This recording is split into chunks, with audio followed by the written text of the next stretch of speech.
Among Bath's timeless beauty and history, its Palladian Pulteney Bridge, its elegant Georgian architecture, its nearby sweeping countryside, and its 2,000-year-old Roman baths, is one landmark that rises above all others: its magnificent Abbey Church of St. Peter and St. Paul.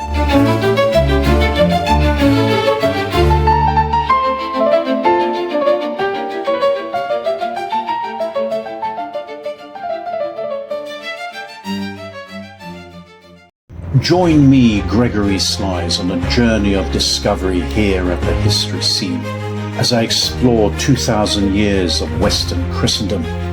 And keeping us company will be breathtaking basilicas and magnificent cathedrals and abbeys, once seen, certainly never forgotten.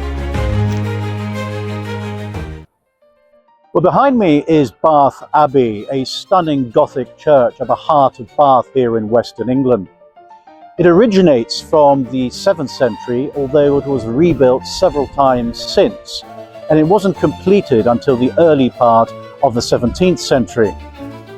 Now, it's famous for its iconic fan vault ceiling and its magnificent towers. Let's go inside to find out some more.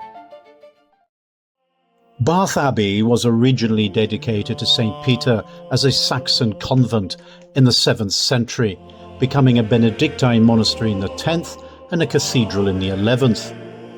It now serves as an Anglican parish church of St. Peter and St. Paul.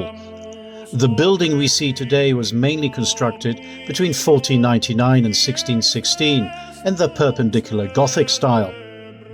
As we enter the church, we are immediately struck by the light and spaciousness of the nave.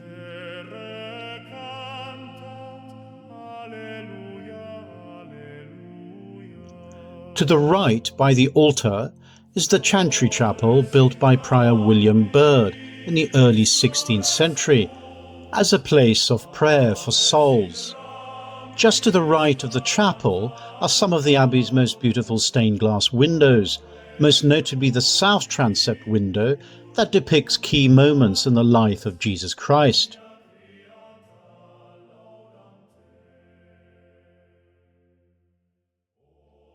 As we continue, our route sweeps into the right-hand aisle, where the elegant Gothic pillars lead our eyes upwards to the magnificent fan-vaulted ceiling. Leaving the right aisle, we return to the nave to explore the high altar and the great east window above it. Installed in 1873 by Clayton and Bell, the window tells the story of Christ's life in 56 beautifully detailed scenes from his birth to his ascension, and is now fully restored following extensive bomb damage during the Second World War.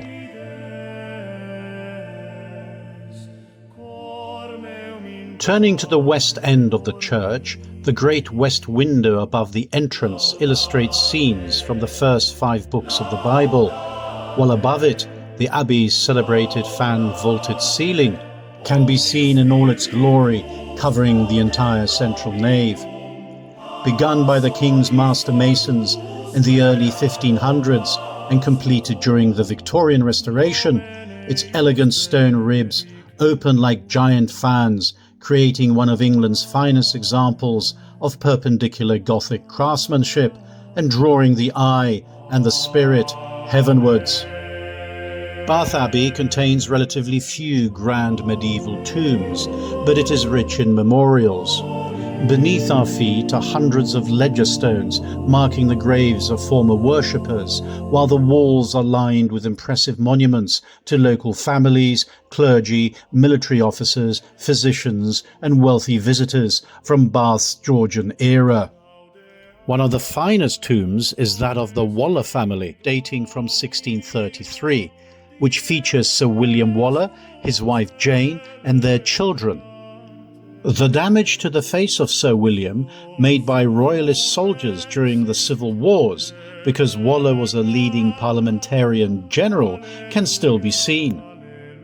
Nearby is the impressive tomb of Bishop James Montague, who served as Bishop of Bath and Wells and died in 1618.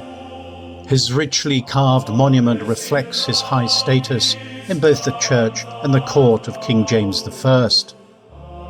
One can still see the surviving foundations of the original Saxon abbey that was founded in the 7th century and whose history is well documented in the museum in the crypt.